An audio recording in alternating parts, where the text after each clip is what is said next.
Ang ganda ng paddle. At tama-tama lang yung bigat niya. Hello guys! Dumating na yung bagong paddle natin from Warping Point. So, let's open it.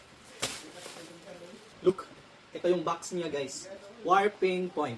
So, let's open it. Meron siyang warranty card guys. So, makikita natin dito kung ano yung instruction niya kung paano i-claim your warranty. So, meron siya. May QR code din. Dito. Let's see. Meron siyang extra grip. And ito yung paddle. Ooh.